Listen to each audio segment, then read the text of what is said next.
Hello friends, ఎలా ఉన్నారు? బాగున్నారు ఫ్రెండ్స్. నేను ఈరోజు ఉదయాన్నే వంటకి వెళ్ళేసి వచ్చాను. వంటకి వెళ్ళేసి చేసి వచ్చేసరికి నాకు 8 అయింది టైము. ఉదయాన్నే అన్నం చేసి పచ్చడి చేసి వెళ్ళిపోయానమాట. ఇంకా కొంచెం పప్పు కూడా చేశాను. అది ఏంటంటే ఈరోజు మా పాపకి జ్వరం వచ్చింది. పాప ఈరోజు కాలేజీకి కూడా వెళ్ళలేదనమాట. ఎండ వచ్చేసింది. ఎండ రాకముందు వీడియో తీద్దాం అనుకున్నా, ఇంకా కుదరలేదు. చూడండి, విపరీతమైన ఎండ వస్తుంది. వాన ఈరోజు దంచి తట్టుకుందిగా.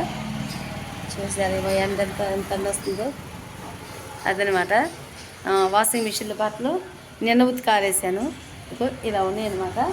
ఇవి తీసి ఆరవేయాలి. ఆరేయాలి, మడత పెట్టాలి. ఒకటి చెప్పేస్తున్నా. ఈ బెడ్రూమ్ మాత్రం క్లీన్గానే ఉంది. చూసారా, ఈ బెడ్రూమ్ మొత్తం నీట్గా సర్దేశాను నేను. ఇంకా హాల్ అంటవా, హాలు అంతేమో అంత నీట్గా లేదు. కొంచెం పర్లేదు. పాపకు జ్వరం వచ్చింది కాబట్టి పాప ఈరోజు కాలేజీకి పోకుండా ఇంట్లో ఉంది కాబట్టి ఆ పాప హాల్ మాత్రమే, ఈ ఇల్లు మాత్రం ఊడ్చేసింది. బాల్కనీ ఇల్లు అంతా ఊడ్చేసింది. ఇప్పుడు నేను వచ్చేసి గిన్నెలు కడగాలి.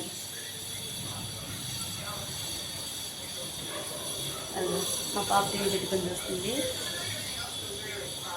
ఎక్కువ ఇవే చూస్తుంటుంది అనమాట. వేరే చూడదు.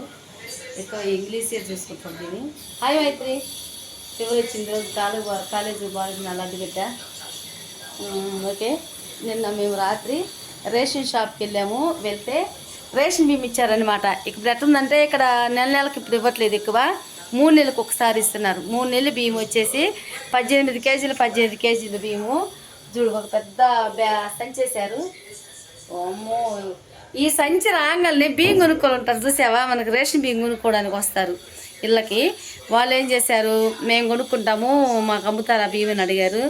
వద్దు, కొంచెం వాటికి అక్కలు మేము మా అక్కల అమ్మాయి కూడా ఉంది, ఒక 2 ఇచ్చేస్తాను అనమాట కొన్ని బియ్యము. నేను కొన్ని సంగటికి, దోశలకి, వాటికి ఇట్టుకుంటుంది అన్నమాట. నేను అట్లా ఉంచుకుంటా. ఓకే. చూడండి గిన్నెలు, ఇది కథ. ఎన్ని గిన్నెలు పడే చూసావా. ఇప్పుడు గిన్నె మొత్తం నేను కడిగాక ఉంటుంది. మొత్తం గిన్నె మొత్తం కడిగేసి కిచెన్ సాఫ్ చేసుకునేసి, ఇంకా ఈరోజు మళ్ళీ పీకో పాల్స్కి మిషన్ దగ్గర బట్టలు కూడా ఇచ్చాను. ఆ బట్టలు కూడా తీసుకురావాలి. నేను మిషన్ దగ్గర ఒక 8 చీరలు, 9 చీరలు, 7 చీరలు అట్లా ఇస్తాను అనమాట. చూడండి, మా పాపకి టాబ్లెట్స్, జ్వరం టాబ్లెట్స్ ఇచ్చారు. 3 రకాలు ఇచ్చారు టాబ్లెట్స్. 4 రకాల టాబ్లెట్లు ఇచ్చారు. ఇంకా కొంచెం పర్లేదు, కొంచెం తగ్గింది. బాగా నీరసంగా ఉంది. మొహమంతా ఇలా పీకపోయిందనమాట మా పాపకి. ఇంకా నాకైతే మాత్రము ఈ మధ్య అంతా నాకు బాగా లేకుండా పోయింది. నాకు జ్వరం ఉన్నది. నా జ్వరం మళ్ళీ మా పాపకు వచ్చేసింది అనమాట. ఒకరిని వదిలి ఒకరిని వెంటాడుతుంది మాకు జ్వరం ఇంట్లో. ఈ జ్వరం తొందరగా వెళ్ళిపోవాలని మా గురించి మీరు అందరూ ప్రే చేయండి, ఓకేనా? ఇప్పుడు మనం పని చేసేద్దాం. ఓకే, ఇప్పుడు అంటులు మొదలు పెడదాం. గిన్నెలు కడిగేస్తే నెక్స్ట్ ఆరేసిన బట్టలన్నీ మడత పెట్టాలి. మడత పెట్టిన తర్వాత మళ్ళీ ఇంకేదన్నా మధ్యాహ్నానికి పాపకి ఇంకేదన్నా చేయాలి. రసము, లేకపోతే కొంచెం పాపకి ఏదైనా నోటికి కారకారంగా పుల్లగా ఏదన్నా ఆమెకి ఏది ఇష్టమైందో అది చేసి పెడదాం అనుకుంటున్నా. పొట్లకాయ ఉంది, పాములాగుంటాయి కానీ పాములు కాదు, పొట్లకాయ బాగుంటుంది. పాలు పోసి వండుకుంటే చాలా బాగుంటుంది పొట్లకాయ. ఈరోజు పొట్లకాయ ఫ్రై చేద్దాం అనుకుంటున్నా. ఈ గిన్నెలు మొత్తం కడిగి ఇల్లంతా సాఫ్ చేసిన తర్వాత తడిబెట్ట కూడా పెట్టాలి. ఇల్లు ఊడిసి గిన్నెలు కడిగేసిన తర్వాత. చూడండి ఫ్రెండ్స్, ఈరోజు పని నుంచి వచ్చిన తర్వాత పాపకి ఫీవర్ తగ్గుతుందనేసి ఇడ్లీ వేసేసాను. ఒక ప్లేట్ వేసాను. నేనైతే తిన్నాను. అక్కడ వంట చేస్తా కదా, వాళ్ళ దగ్గరే టిఫిన్ చేసి నేను వేసుకున్నంత నా అంత నేను వేసుకుని తినేసి వచ్చేస్తాను అనమాట. పాపకి ఒక ప్లేట్ వేసి ఇడ్లీ పాపకు పెట్టాను. పాప కొంచెం పండుకుంది, టాబ్లెట్లు ఇచ్చాను. ఇడ్లీ పెట్టి టిఫిన్ తర్వాత ఇడ్లీ ఇచ్చేసి పాపకి టిఫిన్ ఇచ్చేసి టాబ్లెట్లు ఇచ్చి పడుకోబెట్టాను పాప. ఇంకా పాప పడుతుంది. మా పాప ఉంటే హెల్తీగా ఉంటే, మా పాపకు మంచిగా ఆరోగ్యంగా ఉంటే నాకు మా పాప పని చేస్తుంది అనమాట ఇంట్లో. నాకు ఏది చేయగలగకుండా నాకు మా పాపే చూసుకుంటుంది ఇంట్లో. నాకు పెద్ద టెన్షన్ ఏమవుతూ. ఇది ఇడ్లీ ప్లేట్ అయితే ఇది పక్కన నానబెట్టేద్దాము. ఫస్ట్ మనం రెడీ చేసుకుందాం. ఇంట్లో పని ఆడవాళ్ళకి చేస్తే రోజంతా పని ఉంటుంది. మగవాళ్ళకు మాత్రము హ్యాపీగా ఒక పని చేసి వస్తారంటే, ఒక బయట పని చేసి వాళ్ళు సాయంత్రానికి ఇంటికి వస్తారు, హాయిగా అంతా ఇంత స్నానంగానే చేసి రిలాక్స్ అవుతారు. మనకు అట్ట కాదు. మనకు ఆడవాళ్ళకి చచ్చినంత వరకు చేయాల్సిందే పని. ఎందుకంటే మనకి పర్మనెంట్ ఉండదు. మనకి లేడీస్కి లైఫ్ లాంగ్ మనం చేసుకెళ్ళి గోతులు పెట్టిన దాకా పర్మనెంట్. ఒకవేళ మనం చనిపోతే మనకేమన్నా పర్మనెంట్ మనకి లైఫ్లో మనకి మన శరీరానికి కొంచెము అప్పుడు విశ్రాంతి దొరుకుతుంది కదా. మగవాళ్ళకి రిటైర్మెంట్ ఉంది, ఆడవాళ్ళకి రిటైర్మెంట్ లేదు. వాళ్ళ 50-40 సంవత్సరాలకి రిటైర్మెంట్ ఉంటుంది. మనం చచ్చినంత వరకు రిటైర్మెంట్ అనేది ఉండదు లేడీస్కి మాత్రం. ప్రతి ఒక్కరు గుర్తుపెట్టుకోండి. అవునా కాదనేది కూడా కామెంట్ చేయండి. ఇల్లు కడిగిన తర్వాత మళ్ళీ వంట ఏంటండి నిజంగా ఆడవాళ్ళ జీవితాలు ఇంతే. చేస్తూనే ఉండాలి. కొన్నాళ్ళు మన పిల్లల కోసం మన కోసం చేయాలి. తర్వాత మళ్ళీ మన పిల్లల కోసం చేయాలి. మళ్ళీ సచ్చినంత వరకు ఇంకేం ఉండదు. సచ్చినంత కాలం తినాలి, వండుకోవాలి, కష్టం చేసుకోవాలి, అంతేనా? కానీ ఇందులోనే చాలా హ్యాపీగా ఉంటుంది లైఫ్. ఇందులోనే సంతోషంగా ఉంటుంది అనమాట. మనకి కష్టం చేసుకొని తినే దాంట్లోనే బాగుంటుంది.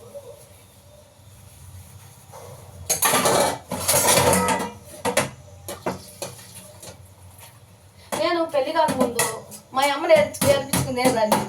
అసలు నేను పెళ్లి కాకుండా అసలు నేను పని చేస్తేనే కాదు ఎక్కువ. మా అమ్మని విసికిచ్చేదాన్ని.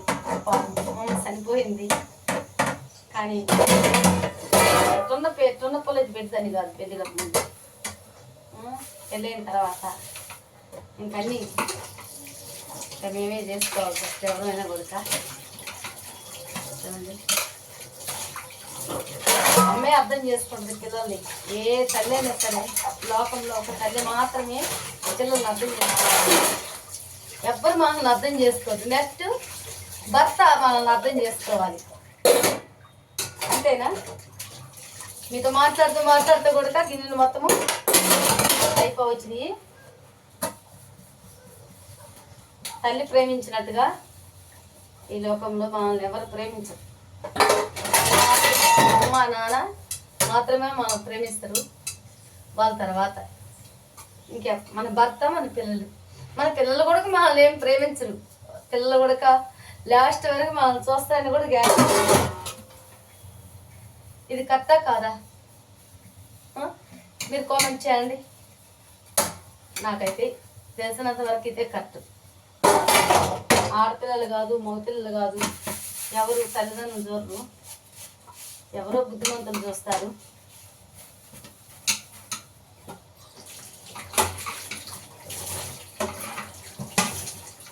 ఇది ఫ్రెండ్స్ మా స్టోరీ.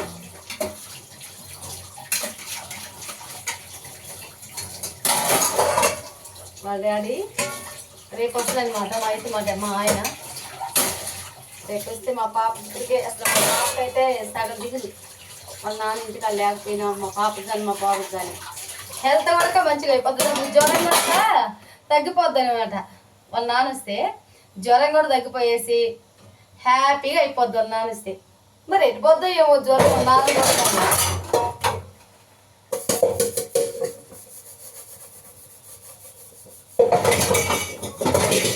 అంతే. పిల్లలకి అమ్మానే సర్వం లోకంలో. మనకి అమ్మ తర్వాత ఏదైనా. అసలు మా అమ్మని చూడకుండా నేను ఒక క్షణంగా ఉండేదని కాదు. అని ఇంకన్నీ మనకు భర్త ఉంటుంది కాబట్టి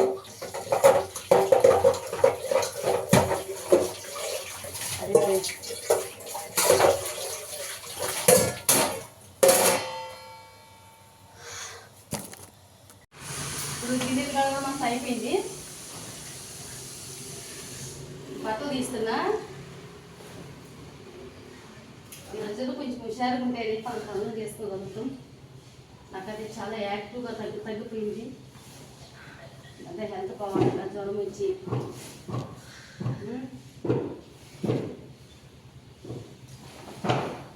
వాషింగ్ మిషన్ కూడా సరిపోతుంది. వాషింగ్ మిషన్ లేకపోయింది చాలా కష్టమైంది కుట్టుకుంటుంది.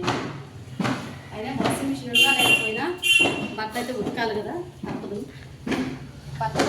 గైస్ మా మమ్మీ గిన్నెలు కడిగేసింది చూడండి. ఇప్పుడు బట్టలు మడతేస్తుంది. ఈ బట్టలు మడత పెడితే పనంతా అయిపోతుంది. ఖాళీ వంట మాత్రమే ఉంటుంది. బట్టలు మడత పెడతాను. ఓకేనా? కామెంట్ చేయండి ఫ్రెండ్స్, లైక్ చేయండి, షేర్ చేయండి, సబ్స్క్రైబ్ చేయండి. సబ్ అంటున్నా నేను. సబ్స్క్రైబ్ చేసుకోండి, కామెంట్ చేయండి అబ్బా, కామెంట్ చేయండి, లైక్ చేయండి, షేర్ చేయండి. ఏంటి ఇంత కష్టపడి నేను ఈ వీడియో మీకోసం, నేను ఇక రోజువారి కష్టపడి ఎలా ఉంటాను ఆ రోజువారి లైఫ్లో అని మొత్తం ఇంత కష్టపడి మీకోసం వీడియో నేను తీస్తుంటే మీరు ఒక సబ్స్క్రైబ్ చేసుకోకపోతే ఎట్టా? సబ్స్క్రైబ్ చేసుకుంటా బా, ప్లీజ్ ప్లీజ్ ప్లీజ్. ఓకే చూడండి, ఈ చీర అయితే నాకు చాలా బాగా నచ్చింది. ఇంకా రెండు పీసులు ఉన్నాయి అనమాట ఈ చీర. మా లచ్చకంతా నేను ఇద్దరం చీర తీసుకున్న. అమ్మాయికి ఎల్లో వచ్చింది, ఎల్లో. ఇంకా ఏ కలర్ వచ్చింది మళ్ళీ నీకు? ఇంకా కాఫీ ఎల్లో. చాలా బాగుంది ఆ చీర, నాకు బాగా నచ్చింది. సరేలే, ఇద్దరు ఆ చీరే కావాలి, ఇద్దరు ఫైటింగ్ చేసుకోవడం గట్ట కాదు, ఇంట్లో కాబట్టి అడ్జస్ట్ అయిపోవాలి. ఎవరిమైనా ఫ్రెండ్స్ అయినా ఎవరిమైనా కూడా నాకు అదే చీర కావాలని పట్టుబడితే అది స్వార్థం అంటారు. అడ్జస్ట్ అయిపోవడం అనేది మంచితనం, అవునా కదా? సర్దుబాటు అంటారు. ఇంకా మీరేమంటారో కామెంట్ చేయండి. నాకైతే బాగా పిచ్చిగా నచ్చింది చీర. కాస్ట్ బాగానే బాగుంది, పింక్ పర్పుల్ కలర్ బాగా వచ్చింది. నాకు బాగా నచ్చింది లచ్చికంత కలర్ చీర. బాగానే పడింది, ప్రైస్ బాగానే పడింది కదా. పీకో ఫాల్స్కి ఇచ్చే శారీస్ మొత్తం 7 శారీస్ ఇచ్చాను అనమాట. ఇది ఫ్రెండ్స్ ఈరోజు నా లైఫ్లో, ఈరోజు రోజువారీ ఎలా ఉన్నానా ఏంటి అనేది ఇంతవరకు జరిగింది. నెక్స్ట్ కర్రీ చేయబోతున్నా, ఆ కర్రీని కూడా మీకు వీడియో పెడతా. ఓకేనా? బాయ్. నచ్చింది లైక్ చేయండి, షేర్ చేయండి, సబ్స్క్రైబ్ చేసుకోండి. ఓకేనా? సబ్స్క్రైబ్ చేసుకోండి అబ్బా, లైక్ చేయండి అబ్బా. చూడండి నేను రోజువారీ ఎలా ఉంటున్నాను అనేది కూడా మీకు కష్టపడి నేను వీడియో తీసుకున్న పని నుంచి వచ్చి అసలు వీడియో ఒకటి తీసి మనం అప్లోడ్ చేయాలంటే ఎంత కష్టమో చెప్పండి. మీకోసం నేను ఎలా ఉంటాను అనేది కూడా రోజువారీ లైఫ్లో ఎలా ఉంటానని కూడా ప్రతిరోజు వీలైనంత వరకు వీడియోలు తీసి మీకు అప్లోడ్ చేసుకుంటున్నాను. ఓకేనా ఫ్రెండ్స్? ఈ చీర తీసుకొని 2 సంవత్సరాలు అయింది. సరే, ఈ చీరలతోదేనా అనుకుంటారా? ఓకేనండి. Okay bye. నెక్స్ట్ వీడియోలో చూద్దాం.